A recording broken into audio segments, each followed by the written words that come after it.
everyone, One Big Boss here. As you can tell by the title of the video that you clicked on, we're talking Resident Evil, but more specifically, the Resident Evil Netflix series has been canceled. They pulled the plug. Yes! Yes! Yes! Okay, all right, I'm over-exaggerating. I just want to get people riled up because it's what I do, and I know people are going to get riled up regardless because of what I'm going to say about in this video here, but I'm going to say this right now, guys. Who was this series for? Was it for casuals? Was it for hardcore fans? Who was this for? If you really look at the script writing in this, it wasn't good. And the fact that a lot of these characters made the dumbest mistakes that, like, it doesn't even work in the world of mistakes. It's just ridiculous. The main character, Jade, just the stuff she did as a kid. Okay, it's a teenager. Okay, give that a little leeway. But as an adult, and the crap she continues to do, and who she gets killed along the way, which they actually even make fun of in one of the episodes too. It's just ridiculous. The whole thing about that show just wasn't going to work. And now people are gonna jump down my throat, and they're gonna say, oh, I bet you like things, and people shit on you for like it. It was like, yeah, I love the Cowboy Bebop Netflix series, okay? Because I saw what worked in that show. But at the same time, I'm not gonna sit here and say that it was a good show, because it was fucking terrible. There were so many moments in that show that they messed up in terms of character casting, in terms of how episodes flowed, and the big twist at the end that literally came out of nowhere because there was no hint of that character ever doing what she ended up doing at the end of the episode. It just, again, it's bad writing. And I feel, and this is, a lot of people have agreed with me on this, Hollywood is out of ideas. They want to take existing properties because they think, oh yeah, people have wanted to see live action of this, or they want to see this on a big screen or on a streaming service. Let's do this. And every time, it never works. It's very rare that it does. And I know a lot of people are on Twitter right now saying that, oh, this is the reason why, you know, we'll never get anything Resident Evil related again in media. We're not going to get anything Resident Evil. No one's going to want to, like, touch this because of all the bad negative stuff. If that was true, we would not have gotten 30 years of bad video game movie adaptations from things like Double Dragon, the Mario Brothers movie, okay? Alone in the Dark, the House of the Dead movies, 20 fucking years of Paul W.S. Anderson movies, okay? Of all the Resident Evil stuff, the Monster Hunter movie completely friggin' tanked because it was terrible. Because you've got people, you have to understand this. There are directors and writers who are just given a script. They have no clue what this is. They just get something that's popular and they run with it, and they don't do their research properly. Or even if they do, CEOs, the higher ups, come down to the producers and the directors and be like, look, we know that you want to do it like this and kind of follow like the what the game should be, but you know what, we don't want you to do that. We're gonna make this into something else. I mean, do I even have to tell you about things like the King of Fighters movies or the Tekken movies that were live action? All right, like, this is what I'm trying to tell you. All of these things failed. This is a recipe we keep seeing over and over and over. They keep failing. Now, I'm not saying you can't like these things. You can, but also admit when they're bad.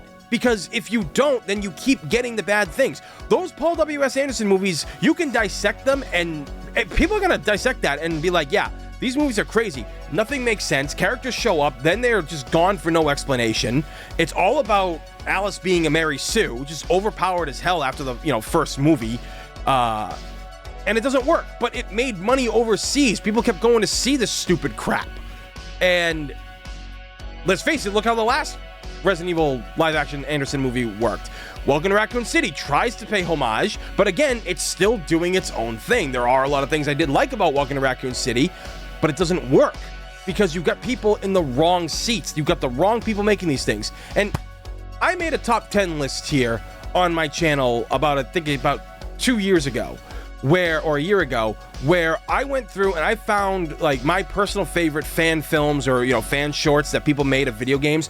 And you watch that list, okay? I'll put it in the link down below so you guys can go see it. But you watch the things that I post from this and what I talk about, it shows you the love. And I'm going to talk about one of those things from the list, Street Fighter Assassin's Fist, okay?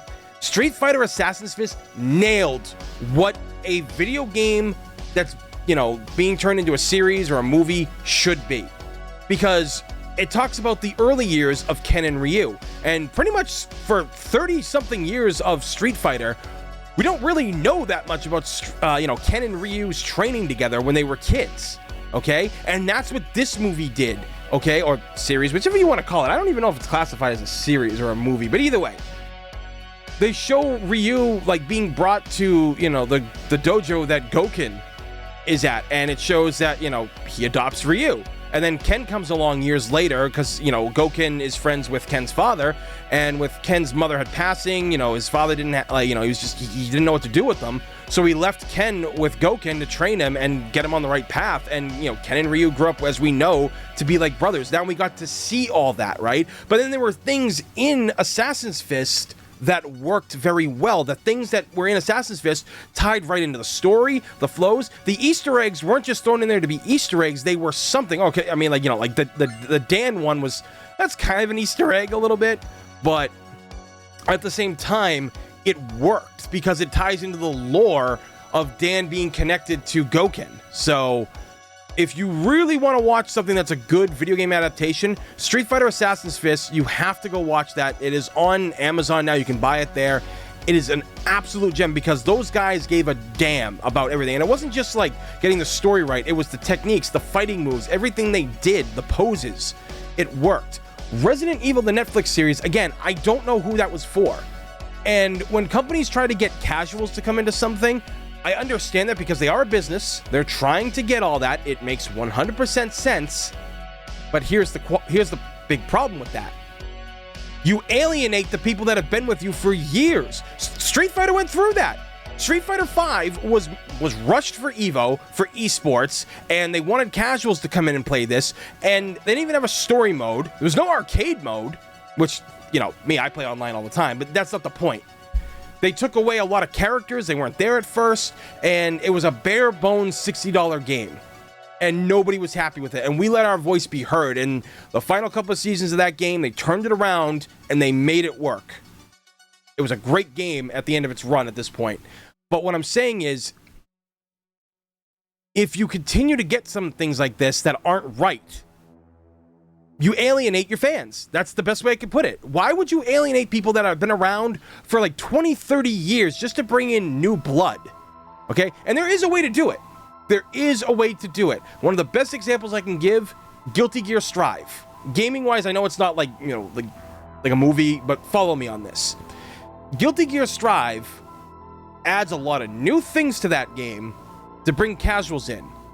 All the while, they respect the legacy fans, the fans that have been playing Guilty Gear for like 25 years. They're getting respected. The casual players are getting brought in, and everybody coexists pretty damn well. All those things really work in that aspect. But these people running these shows, it's like they want to create their own fanfic legally using copyrighted characters. And that's what this is. One of the best examples, people are like, oh, well, and how would you do a Resident Evil series if you're so smart? Because I've had those people on Twitter. This is what you do. You look at the history of Resident Evil, how you would do. How are you going to do Resident Evil, right? Season 1? Resident Evil 1. That's it. Resident Evil 1 is all you need to do. You look at that. You start it off, you can have the STARS team be more together at the beginning, much like the S.D. Perry novels. Go off with what she did. Adapt that into live action. There is so much you can do with that. Columbine Cove, that could be Season 2. All of that mixes into how things go. Season 3 can be Resident Evil 2 if you even want that. Everyone's going to want to see Resident Evil 2. But there are ways to change things, but you have to respect the source material. And Hollywood has proven time and time again they do not respect it, and Netflix is on that same wavelength at this point. See, Netflix was a streaming service that was the king. They gave so much to people, but much like a lot of companies, when they get big and powerful and they feel like they're the only game in town, that's when they start making mistakes. Look at what WB's been doing. How much money did they lose recently by canceling all the crap that they've canceled and all the stuff that they've pushed back? Well, because they originally wanted to save like $5 million, and it ended up costing them like 5 million, and then now it's like what costs 50 million. Again, I'm getting a little off topic here, but I'm excited to talk about this. But I'm just trying to get you guys to understand, if you can agree that you need to call out when things are bad, even if you like it. But then when you like something and you won't call it out because you like it, that's kind of a problem. I've always been like that. I'm always the guy telling you guys the truth. I look at it from both points of views, and I bring it together, and I tell you what's good, and I tell you what's bad. I've been doing that for 10 years on this channel, and I've been doing it for even longer off the internet. And that's how I get people to think differently and see differently and really open their eyes to what they're being exposed to. I want a Resident Evil series that does great. Okay, I want a Resident Evil series that's kind of almost like the S.D. Perry novels, where we get to explore the minds of the characters, because let's face it, Resident Evil is a legendary series, but we didn't get jack shit from any of the characters for years. Like Resident Evil 4 and 5 and 6 is where things started to change and they started developing because gaming became more mainstream and they wanted to make video games more Hollywood-like. But you only got a little tidbit of things here, like, you know, Chris and Claire. All you know was that they lost their parents when they were younger. Chris enlisted into the military, and Claire goes to college. That's it. Jill, you learn nothing about her until you realize she was a member of Delta Force, and that's really it. Chris was kicked out of the Air Force, and Barry's just a dad. And then Wesker's got some of the most biggest character development throughout as the years go on and stuff. But again, you get what I'm trying to get out of this, right? There is a way to do these series proper, but you have to find the right people to do it. I don't know how else to put it to you guys. Like I said, I'm not shitting on anybody who liked this series, and I don't want people to think that I'm not gonna like be friends with them because if they like it or whatever. But again, I tried with the series. I watched it in full, and there's a lot of things wrong with it. I think the CGI in a lot of things is pretty bad for having Netflix back them. There's just a lot of mistakes that the main character keeps doing, even as an adult, where you're just like, as a kid, okay, I understand as a kid, but as an adult, come on. Again, at the end of the day, the script was just weird, and I just can't put my finger on who this was for, other than the fact that they wanted to make money. And people keep saying to me, like I talked about earlier, that if we don't like this stuff, Capcom's and all these companies are never going to make any live action anything or give us anything we want in the future. That couldn't be further from the truth. Again, I listed all the stuff we've had. Like, we've had, you know, so much Resident Evil media over the 25 years. So if someone goes to Capcom and just gives them a crap ton of money, Capcom's gonna be like, sure, take it and go. Because that's what it is. It doesn't hurt Capcom if this fails, because Capcom licenses out the IP to anybody who wants to buy it to make something. That's how that works. And I know a lot of people don't understand that. So Capcom doesn't lose anything. They only get money from this. This thing can fail after 3 episodes, and they still got their, like, you know, $300,000 or whatever from Netflix to make this show. So, again, the pacing was just wrong. A lot of the things towards the end were really off, and again, maybe I'll talk about that in a future video, like how I felt about the series for real, like an in-depth thing. But for now, guys, that's the end of this rant. I want to know what you guys think. Let me know down in the comments below. Do you think I'm right about this? Were you upset that this was canceled? And are you fed up with Hollywood and Netflix and other series and streaming services not understanding the source material and canceling things that are either good or bad? Let me know down in the comments below. So, that being said, please thumbs up and subscribe because it's free. And this day and age, free's a damn good thing. As always, everybody, thank you for watching. I'm One Big Boss, and I will see you all next time.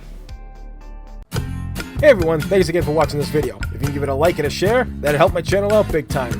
Follow me on Instagram and Twitter where I'm most active, links down below in the description. Also make sure you click the bell to get notified when new videos are posted and when I go live for streams here on the channel, which I do regularly. If you want to become a Patreon and help me out, you get cool perks just for joining, such as early access to reviews and monthly hangouts on my Discord with me. Many thanks again, guys. Greatly appreciate it.